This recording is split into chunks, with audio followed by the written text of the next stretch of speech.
The show Wednesday starts with Wednesday Addams, this socially awkward girl getting expelled. Attempted murder. How would that have looked on your record? Terrible.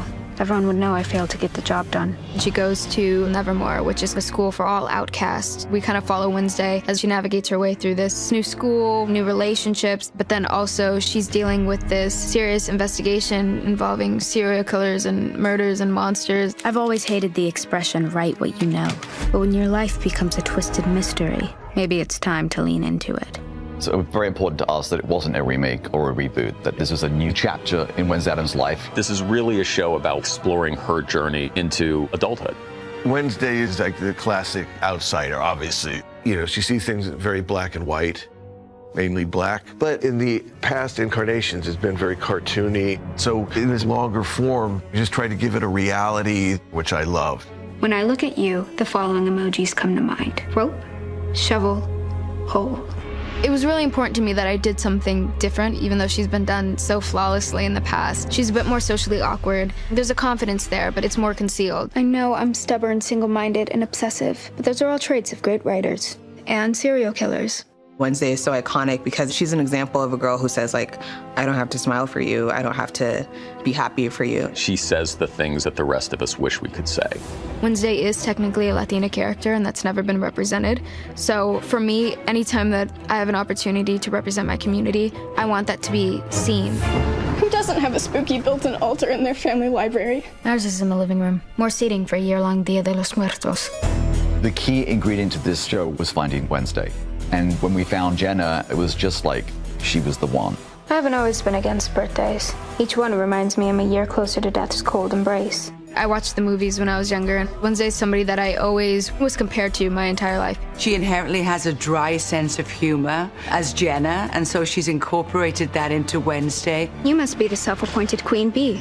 Interesting thing about bees, pull out their stingers and they drop dead.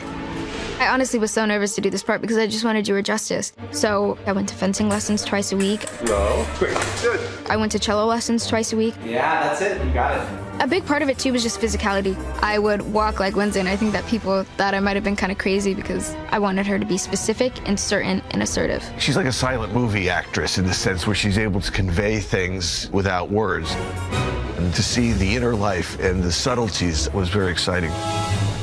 And that's why we're very lucky to have Jenna, because I can't imagine any other Wednesday. OMG, you look perfect. Only thing, where are your whiskers? Ask again and you'll be down to 8 lives.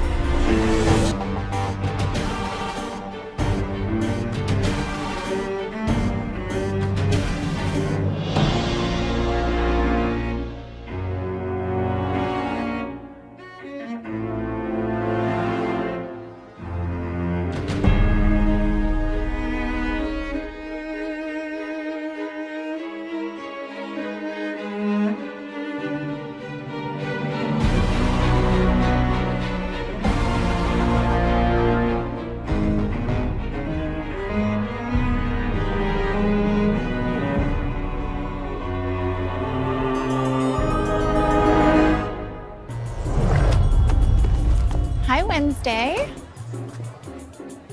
That dress will certainly turn some heads.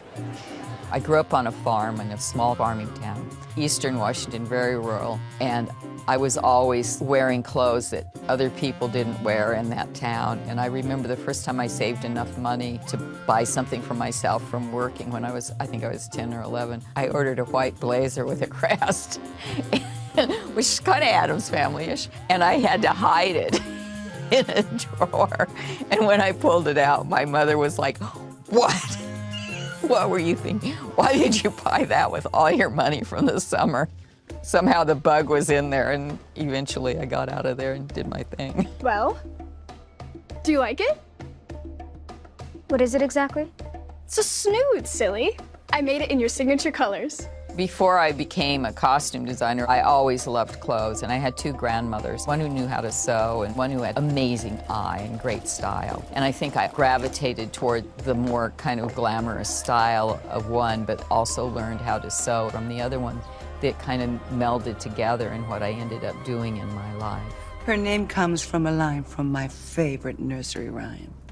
Wednesday's child is full of woe. The style of a cinched waist, long sensuous dress on Morticia's very appealing with the long straight hair. Gomez, the little round body just cries for a stripe, and I think that the stripe is something that's very graphic in the sense of a Tim Burton thing. And then the sort of wayfish child that's who am I in the middle with a little white collared black dress, trying to conform but not quite fitting in, that I think that people relate to in a way today. Look at you, my little death trap.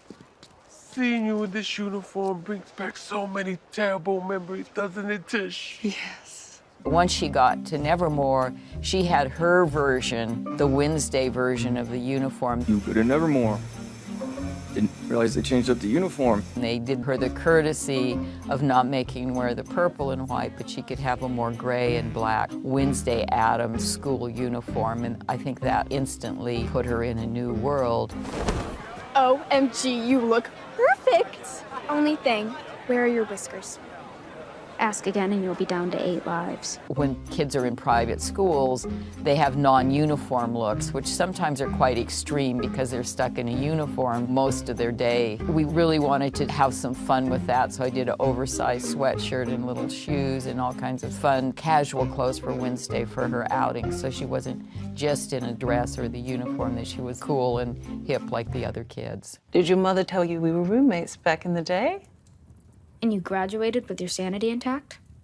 Impressive. And then we had the amazing Weems with her. I had a Tippi Hedren from the Birds vibe, and we just ran with that. And I had a great time with Uncle Fester, just because he's such a great actor, dealing with how his coat was and the shroud that he walks around in. Come on, let's roll! You know, we had these characters who people were familiar with. You kind of want to make up something new, but when I talked to Tim, we're like, well, we have to tick the boxes of paying an homage, and then we took it from there. As much as it pains me to admit, you were right, Mother. I think I'm going to love it here. How are you failing to see that someone is desperately trying to derail my investigation? I think everybody wishes that they were as bold as Wednesday. She says exactly what she's thinking, she doesn't hold back, but she's also not a brat about it. She's confident, she doesn't second-guess herself, and she's somebody who's very, very sure of who she is. Did you think I was going to judge you over some lousy prank?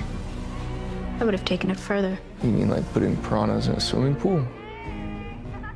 I may have done a little digging on you after we met. I'd do it again. She may not show it in her face, but she expresses real emotion. Any frustration, any annoyance, any whatever, she makes it known. And I think that that's really powerful.